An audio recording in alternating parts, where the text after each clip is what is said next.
Heteronormativity is the underlying assumption that heterosexuality is the only normal expression of sexuality. It posits that people fall into mutually exclusive, complementary genders with natural roles in life. In this way, heteronormativity can be seen as the ultimate reinforcement of traditional binaries such as sex, sexual orientation, gender identity, and gender role. The idea that men and women have fixed characteristics is an essentialist notion often fueling biologically deterministic arguments. Judith Butler holds that gender performativity serves to maintain the heteronormative framework through its continuous repetition of sex and gender with corresponding masculinity or femininity. This rigid polarization is legitimized by laws and discriminatory policies in the realms of healthcare, employment, housing, parenting, and, until recently, marriage. Procreation, or the goal of life according to biological determinists, was historically used as a tool to police any perceived deviance from the established, culturally glorified status quo. A sexuality that did not subscribe to the nuclear family mold, problematic in its own right, was a threat to the social order that had to be contained at all costs. According to John D'Amelio, this, coupled with the advent of capitalism and leisure time in the early 20th century, gave rise to gay identity and society's subsequent attempts to marginalize it. Heteronormativity is maintained by the meanings and understandings that people hold about the world. These tend to have a normalizing effect on discussions of gender and sexuality. For example, most of us are taught from a very young age that heterosexuality is the norm and homosexuality is a deviant other. Each baby's behavior, capabilities, and interests are predetermined from the moment a doctor tells an expecting mother the gender of her child. Gender is not understood as simply boy or girl. It's either blue or pink, dirt or glitter, Transformers or Barbie dolls. As represented by this touchdowns or tutus cake at a gender reveal, even before the baby is born, we assume either he will be a football player or she will dance ballet.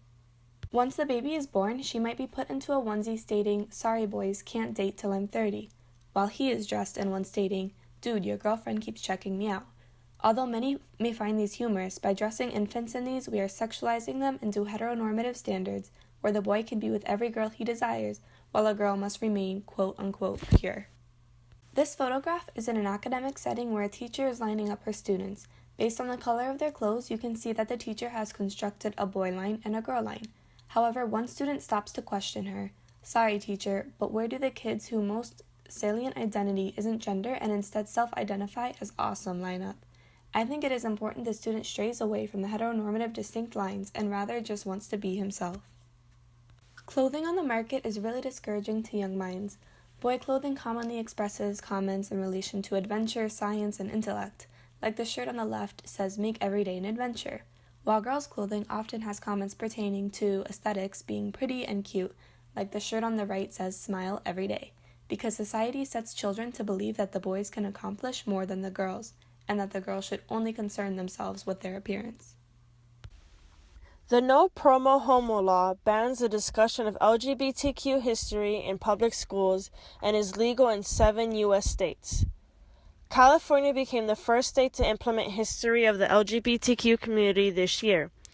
In public schools, they will now teach a variety of family structures, gender roles, LGBTQ history, and the legalization of same-sex marriage in the U.S. This is relatable to Michel Foucault's discussion of the silencing of sexuality and how the people in power tried to other non-conforming communities. This exemplifies how repression is linked to power and knowledge. Everything that is advertised is specific to target each gender. Judith Butler argues that gender identity is a performance that needs to be repeated and imitated constantly. Gender is being reinforced by the media by using certain characteristics to present masculinity and femininity. In this example, the toys advertised for boys are usually blue, have violent tones, and use superheroes. The toys for girls are pink, use gentler tones, and promote women-dominated professions like being a nurse.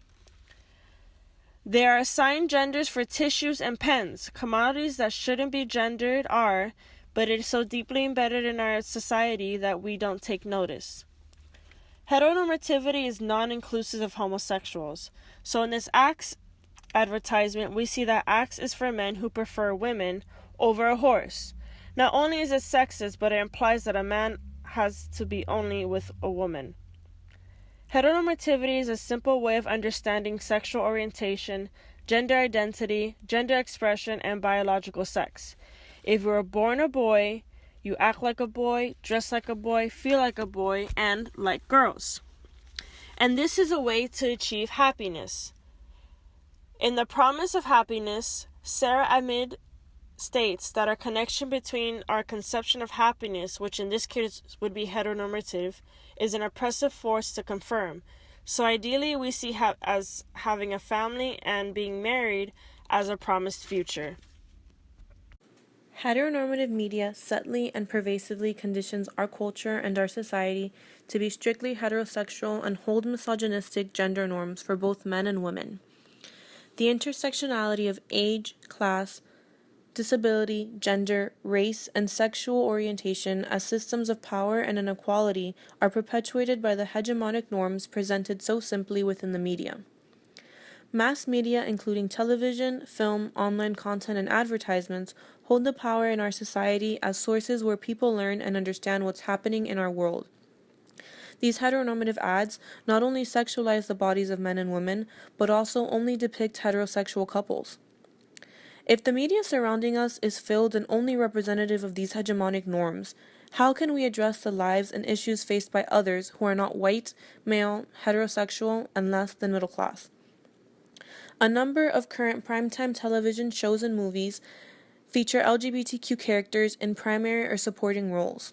However, representation of transgender and non-binary individuals, as well as LGBTQ people of color, is still pretty limited.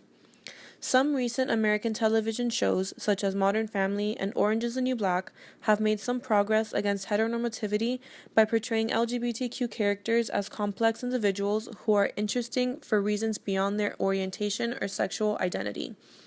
Yet, it is still all too common for an LGBTQ role to go to a cisgender actor or actress, like Jared Leto as transgender woman Ryan in the movie Dallas Buyers Club. Netflix and YouTube are arguably two of the most popular sources of online content used today, yet the two have content and rating restrictions on media presenting LGBTQ themes, regardless if the content is explicit or not. Heteronormativity is inextricably linked with heterosexism and homophobia. Otherizing outgroups facilitates dehumanization, which in turn desensitizes individuals and facilitates the perpetuation of violence at alarmingly high rates. Members of the LGBT community are at a much larger risk than heterosexuals to be victims of hate crimes. The recent Pulse shooting in Orlando serves as a grim reminder in the hearts of many of the ill will that persists against the LGBT community in modern day.